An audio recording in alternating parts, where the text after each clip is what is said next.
News board செய்திகள். அருள்மிகு ஸ்ரீ சர்வசக்தி விநாயகர் மற்றும் பவானியம்மன் ஆலய அஷ்டபந்தன மகா கும்பாபிஷேக விழா சென்னை KK நகர் 14வது செக்டர் பகுதியில் எழுந்தருளி அருள்பாலித்து வரும் அருள்மிகு ஸ்ரீ சர்வசக்தி விநாயகர் மற்றும் பவானி அம்மன் ஆலய அஷ்டபந்தன மகா கும்பாபிஷேக விழா வெகு விமரிசையாக நடைபெற்றது. நிகழும் மங்களகரமான மங்களம் பொங்கும் விசுவாவசு வருடம் தை மாதம் 18ஆம் தேதி 1/2/2026 ஞாயிற்றுக்கிழமை பௌர்ணமி திதியும் பூச நட்சத்திரமும் சித்த யோகமும் கூடிய சுபயோக சுப தினத்தில் காலை 9 மணிக்கு மேல் 10:15 மணிக்குள் மீன லக்கணத்தில் ஓம் ஸ்ரீ சர்வசக்தி விநாயகர் மற்றும் பவானி அம்மன் சமேத ஆதிபுரீஸ்வரர் ஆலயம் பரிவார சகிதம் அஷ்டபந்தன மகா கும்பாபிஷேகம் நடைபெற்றது. இந்த கும்பாபிஷேக விழாவினை சுவாமிநாத சிவாச்சாரியார் தலைமையேற்று நடத்தி வைத்தார்.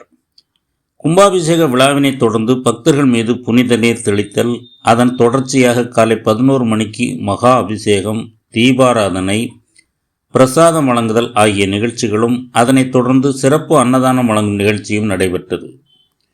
கும்பாபிஷேக விழாவிற்கான அனைத்து ஏற்பாடுகளையும் ஆலய தலைவர் லயன் G.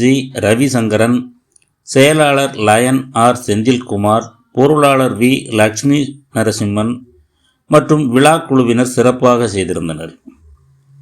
2/2/2026 முதல் 20/3/2026 வரை மண்டல பூஜையும், பூஜை காலங்களில் வேத பாராயணமும், 12 திருமுறை பாராயணமும், நாதஸ்வர இன்னிசை, சொற்பொழிவு, பரதநாட்டியம் ஆகிய நிகழ்ச்சிகளும் நடைபெறும் என்று ஆலய நிர்வாகம் சார்பில் தெரிவிக்கப்பட்டுள்ளது.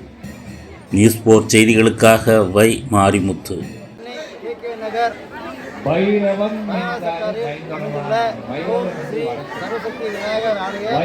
மகா கும்பாபிஷேகம் இன்று காலை சிவபெருமானின் 64 மூர்த்தங்களும் ஒரு மூர்த்தம் பைரவர்.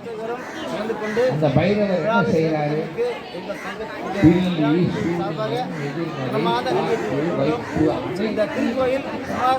அந்த பைரவர் அதை விட பெரிய விஷயம், பைரவர் இருக்காரு, பவானி அனுமன் இருக்கார். அவரை விட ஒரு தெய்வம்